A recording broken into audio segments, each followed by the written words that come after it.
বিরোধী দলীয় নেতা একটি প্রস্তাব দিয়েছেন যে আমরা বিরোধী দল সরকারি দল সকলে মিলে কেন আমরা আলোচনা করতে পারি না।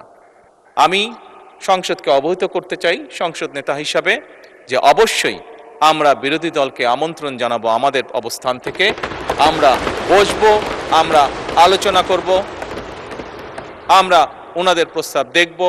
যদি ওনাদের প্রস্তাবে বাস্তবতার নিরিখে যদি কোনো কিছু থাকে যেটি বাস্তবায়ন করা সম্ভব, অবশ্যই আমরা তা করব। কেন আমি প্রথমেই মাননীয় বিরোধী দলীয় নেতা এবং বিরোধী দলীয় সকল মাননীয় সংসদ সদস্যবৃন্দকে ধন্যবাদ জানাচ্ছি। আজকে যে বিষয়টি নিয়ে আমরা এতক্ষণ এখানে আলোচনা করলাম, অবশ্যই যে বিষয়টি একটি গুরুত্বপূর্ণ বিষয় সকলের জন্য, যে বিষয়টি বিরোধী দলীয় নেতা উপস্থাপন করেছেন এখানে। মাননীয় স্পিকার, আজকে এই মুহূর্তে আমরা যেই সংসদে দাঁড়িয়ে আছি, এই সংসদটি বহু শহীদের রক্তের উপরে প্রতিষ্ঠিত। এই সংসদটি বাংলাদেশের মানুষের আগামী দিনের ভবিষ্যৎ, সুন্দর একটি ভবিষ্যৎ কিভাবে প্রতিষ্ঠিত হবে, বাংলাদেশের মানুষের সেই আশা আকাঙ্ক্ষার উপরে প্রতিষ্ঠিত। মাননীয় স্পিকার, এবং সেজন্যই মাননীয় স্পিকার, আজকে এই সংসদে আমরা যে বিষয়টি নিয়ে মাত্র আলোচনা প্রায় শেষ প্রান্তে এসে দাঁড়িয়েছি, সেই বিষয়টি নিয়ে হয়তোবা আমাদের মধ্যে মতপার্থক্য রয়েছে, তবে নিঃসন্দেহে কেউই আমরা অস্বীকার করছি না বিষয়টি একটি অত্যন্ত গুরুত্বপূর্ণ বিষয়। এবং এই বিষয়টি শুধু মাননীয় স্পিকার শুধু বাংলাদেশের জন্য নয়, এই মুহূর্তে আমরা যদি বিশ্ব রাজনীতি, বিশ্ব পরিস্থিতি, বিশ্ব বাস্তবতা বিবেচনা করি, সমগ্র বিশ্বের জন্য এটি একটি অত্যন্ত গুরুত্বপূর্ণ বিষয়। যেভাবেই আমরা বলি না কেন, যেই পরিস্থিতির ভিতর দিয়ে আমরা যাচ্ছি, সমগ্র বিশ্ব বাংলাদেশ সহ প্রত্যেকটি মানুষ, প্রত্যেকটি দেশ, প্রত্যেকটি জাতির জন্য এটি একটি গুরুত্বপূর্ণ বিষয়।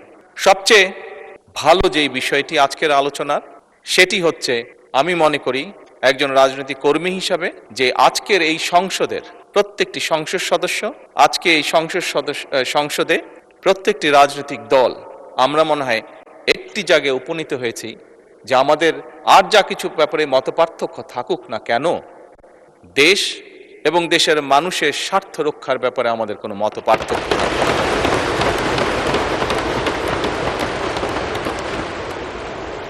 মাননীয় স্পিকার, সকল সময় আমার দলের পক্ষ থেকে আমি বলতে পারি, দেশ এবং দেশের মানুষের কোনো বিষয় যদি আমাদের সামনে কেউ উপস্থাপন করেন, যদি আমাদের কাছে দেশ এবং দেশের মানুষের স্বার্থের ব্যাপারে কেউ কোনো প্রস্তাবনা দেন, আলোচনা করতে চান, পরামর্শ দেন, সুপারিশ দেন, বাংলাদেশ জাতীয়তাবাদী দল সকল সময় প্রস্তুত সেই বিষয়ে আলোচনা করার। সেটি আমরা যে অবস্থানেই থাকি না কেন, সকল সময় আমরা সেই প্রস্তাব গ্রহণ করতে, সেই প্রস্তাবে আলোচনা করতে আমরা রাজি আছি। বিরোধী দলীয় নেতা একটি প্রস্তাব দিয়েছেন যে আমরা বিরোধী দল সরকারি দল সকলে মিলে কেন আমরা আলোচনা করতে পারি না। আমি সংসদকে অবহিত করতে চাই সংসদ নেতা হিসাবে যে অবশ্যই আমরা বিরোধী দলকে আমন্ত্রণ জানাবো আমাদের অবস্থান থেকে, আমরা বসবো, আমরা আলোচনা করব, আমরা ওনাদের প্রস্তাব দেখব। যদি ওনাদের প্রস্তাবে বাস্তবতার নিরিখে যদি কোনো কিছু থাকে যেটি বাস্তবায়ন করা সম্ভব, অবশ্যই আমরা তা করব। কেন করব না আমরা? কারণ আমরা যে অবস্থানেই, যে এই ফ্লোরের যেদিকেই বসি না কেন, বাংলাদেশের মানুষ আমাদেরকে এখানে পাঠিয়েছে তাদের স্বার্থ দেখার জন্য। কাজেই বাংলাদেশের মানুষের স্বার্থ, যে আলোচনা করলে বাংলাদেশের মানুষের স্বার্থ রক্ষা হবে, যে কাজ করলে বাংলাদেশের মানুষের স্বার্থ রক্ষা হবে, ইনশাল্লাহ আমরা অবশ্যই সে কাজ করব। পরিশেষে মাননীয় স্পিকার, আমি আবারও বিরোধী দলীয় নেতা এবং বিরোধী দলীয় সকল সদস্যকে আজকের এই আলোচনায় উপস্থাপন করার জন্য আন্তরিকভাবে ধন্যবাদ জানাতে চাই। এই বলেই মাননীয় স্পিকার আমি আমার বক্তব্য শেষ করছি। ধন্যবাদ। ধন্যবাদ মাননীয় প্রধানমন্ত্রী এবং হাউস অব দ্য লিডার।